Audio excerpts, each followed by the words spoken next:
كتاب الله دستوري وخير الخلق أسوتنا بسنته انجلى نوري لهدي الحق أرشدنا كتاب الله دستوري وخير الخلق أسوتنا بسنته انجلى نوري لهدي الحق أرشدنا كتاب الله دستوري وخير الخلق أسوتنا بسنته انجلى نوري لهدي الحق أرشدنا. السلام عليكم. وعليكم السلام.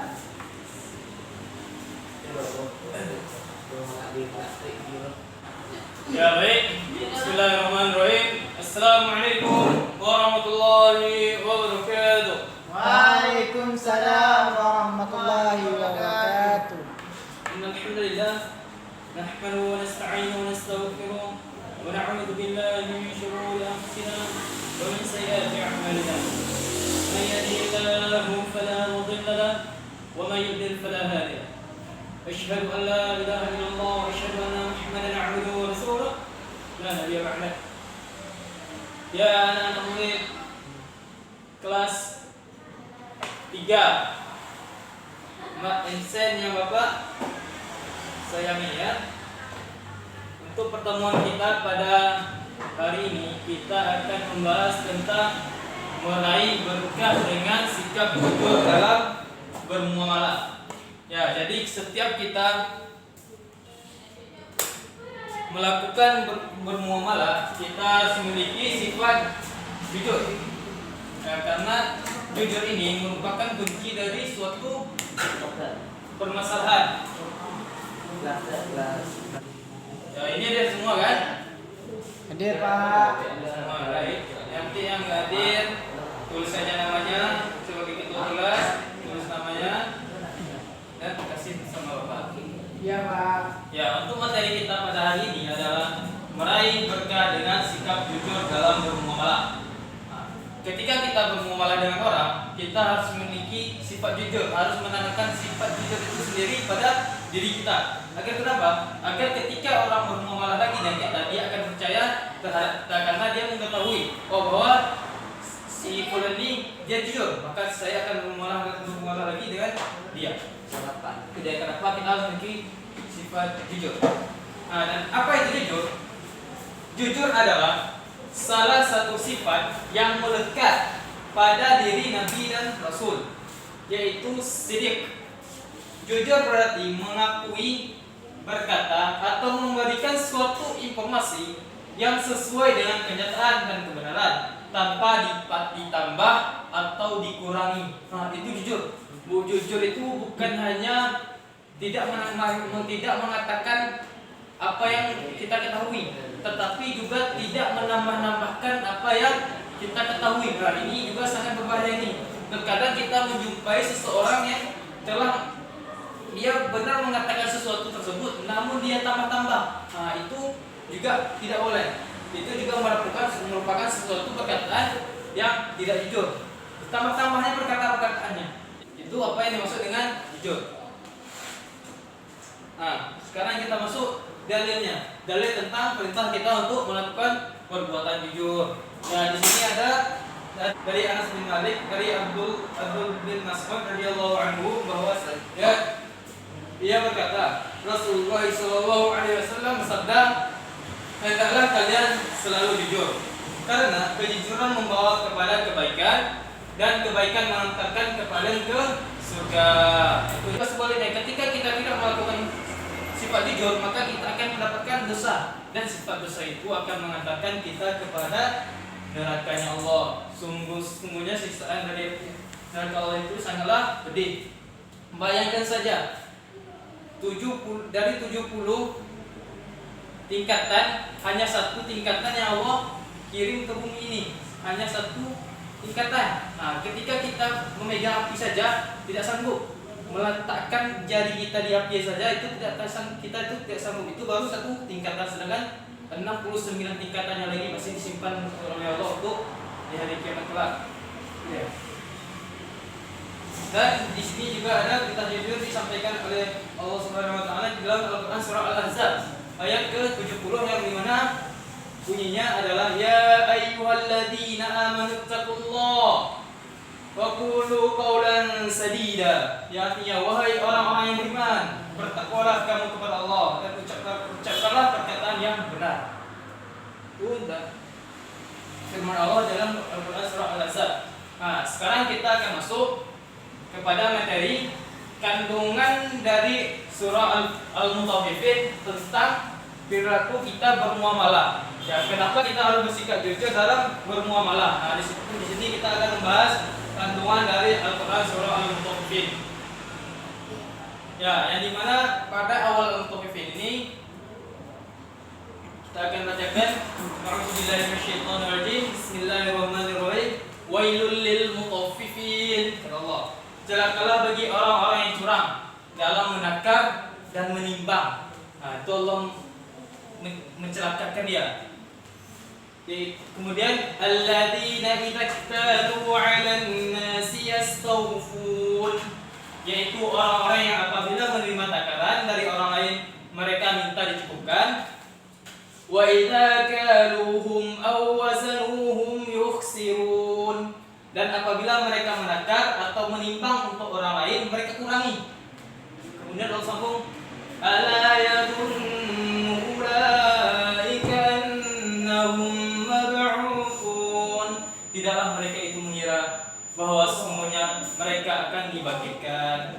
Liyaumin azim, kata Allah lagi, pada suatu hari yang besar. Yauma yaqumun nasu li rabbil alamin, yaitu pada hari ketika semua orang bangkit kepada menghadap Tuhan seluruh alam. Jadi semua orang itu dibangkitkan menghadap Allah Subhanahu wa taala. Kalla inna kitabal fujjari lafi sijjin. Sekali-kali jangan begitu. Sesungguhnya catatan orang yang durhaka benar-benar tersimpan dalam sijjin. Wa ma adraka ma sijjin. Dan tahukah engkau apa sijjin itu? Kata Allah, kitabun marqum, yaitu kitab yang bersih catatan amal. Ini sambung lagi. Wailun yawma'idin lil mukadzibin, celakalah pada hari itu bagi orang-orang yang mendustakan. Alladzina yukadzibuna biyaumiddin, yaitu orang-orang yang mendustakannya, yaitu pada hari pembalasan. Ya, kemudian Allah menyambung lagi pada ayat selanjutnya, wa ma yukadzibu bihi illa kullu mu'tadin athim, dan tidaklah ada yang mendustakannya hari pembalasan kecuali setiap orang yang melampaui batas dan berdosa. Kemudian Allah lagi, idza tutla 'alaihi ayatuna qala asatirul awwalin, dan apabila dibacakan kepadanya ayat-ayat kami dia berkata itu adalah dongeng orang-orang terdahulu. Nah, ini sangat berbahaya ketika telah disampaikan kepada dia ayat-ayat Al-Quran kemudian dia mengatakan itu hanyalah dongeng-dongeng orang terdahulu. Semoga kita terjauh dari sifat-sifat seperti ini. Kemudian kalla bal rana ala qulubihim ma kanu yaksibun, sekali-sekali tidak, bahkan apa yang mereka kerjakan itu telah menutupi hati mereka. Hati mereka telah ditutup, makanya mereka tidak bisa menerima apa-apa yang telah disampaikan. Kalla innahum 'an rabbihim yawma idzin lamahjubun, sekali-sekali tidak, semuanya mereka pada hari itu benar-benar terhalang dari Tuhannya. Kemudian Allah sambung lagi, tsumma innahum lasalul jahim, kemudian sesungguhnya mereka benar-benar masuk neraka. Kemudian sama lagi, tsumma yuqalu hadzal ladzi kuntum bihi tukadzibun, kemudian dikatakan pada mereka, inilah azab yang dahulunya kamu dustakan. Ya, sesungguhnya setiap perbuatan kita itu ketika kita tidak jujur melakukannya, maka kita akan mendapatkan siksa dari Allah yang dimana siksa itu sangat pedih, siksa dari Allah Subhanahu Wa Taala. Nah, sekarang kita akan mengambil kandungan dari ayat Al-Mutaffifin tadi, yang dimana ayat tadi itu yang kita pelajari adalah ayat 1 sampai 17. Hanya setengah dari surah Al-Mutaffifin, di mana tema pokok surah ini adalah ancaman bagi mereka yang suka menipu dan mengambil hak orang lain. Kemudian serta ancaman bagi orang-orang kafir yang mengejek dan menghina orang-orang beriman. Ini sesuatu yang sangat berbahaya dan harus kita hindari. Kemudian pada ayat 1 sampai dengan 6, pada ayat 1 sampai dengan 6, ayat 1 sampai dengan 6 berarti sampai ayat ini 1 2 3 4 5 6. Pada yaitu pada hari ketika orang bangkit terhadap Tuhan seluruh alam. Nah, pada ayat 1 sampai 6 ini Allah memulai surah dengan ancaman bagi orang-orang yang curang dalam timbangan dengan kalimat wa'id yang artinya celaka. Ini Allah sendiri yang mengatakan orang yang celaka. Allah Zat yang Maha Pengampun dan Maha Penyayang, namun Dia mengatakan celaka. Nah, isyarat bahwa mereka akan mendapatkan azab yang pedih, yaitu orang-orang yang jika menerima takaran mereka meminta ditambah, tetapi jika mereka menimbang atau menakar untuk orang lain mereka mengurangi. Mereka orang-orang yang curang dalam jual beli. Mereka tidak beriman dengan adanya hari-hari kiamat dan hari kebangkitan, hari yang sangat dahsyat, hari pertanggungjawaban atas segala apa yang telah kita perbuat. Nah, mereka tidak beriman ini pada hari kiamat ini, sehingga dia melakukan apa-apa yang kehendak hatinya saja. Dia melakukan sebebas-bebasnya, seperti layaknya suatu binatang yang mereka tidak memikirkan adanya hari kiamat, hari kebangkitan, hari di mana akan dibalasnya semua amal-amal peribadatan kita. Kemudian pada ayat selanjutnya, pada ayat ke-7 sampai 17, Allah menjelaskan bahwa catatan perbuatan orang-orang durhaka terdapat dalam daftar keburukan dan disimpan dalam buku khusus yang bernama Sijil. Ya, ketika kita melakukan amal-amal keburukan itu, Allah telah mengkhususkan buku untuk menulis amal-amal keburukan kita itu, yang dimana nama kitab itu Allah katakan namanya Sijil, kumpulan buku-buku para syaitan dan orang-orang kafir. Ini dia. Kemudian mereka itulah yang mendustakan para rasul dan salahnya, mendustakan rasul dan bersalah rasul. Sifat-sifat mereka ini ada 3, yaitu melampaui batas dan melanggar hukum-hukum Allah. Nah, ini salah sifat-sifat orang-orang yang Allah jelaskan ini, orang-orang yang memiliki sifat buruk ini, yaitu muqtad, melampaui batas dan melanggar hukum-hukum Allah. Kemudian yang kedua yaitu ada atim. Apa itu?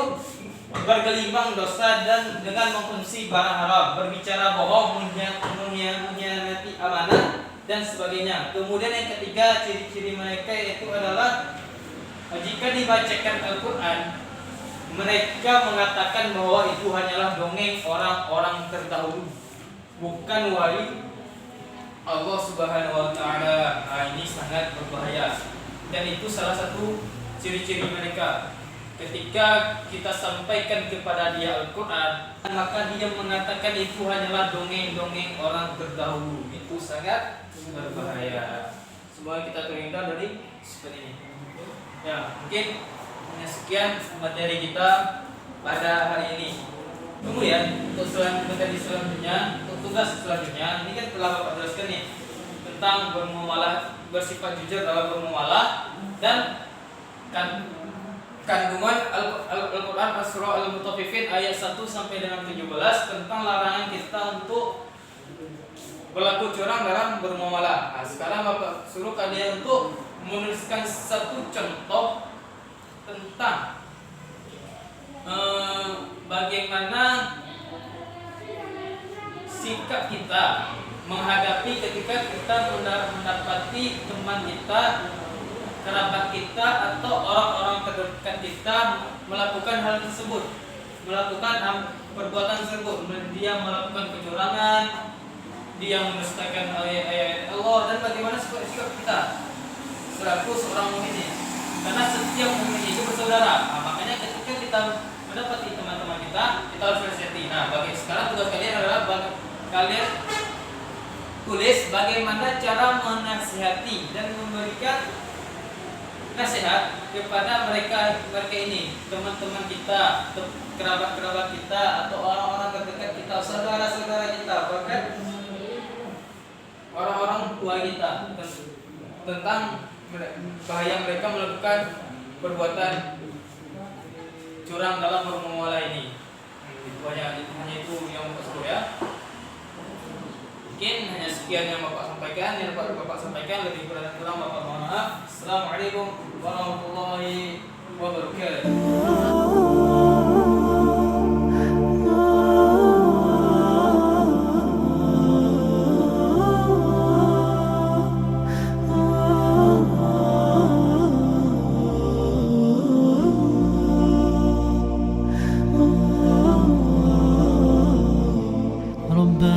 عفوك إني للنور مدت يداي نزعت أسرار قلبي وجئت ألقي أساي رباه عفوك إني للنور مدت يداي نزعت أسرار قلبي وجئت ألقي أساي وأشتكي طي صدري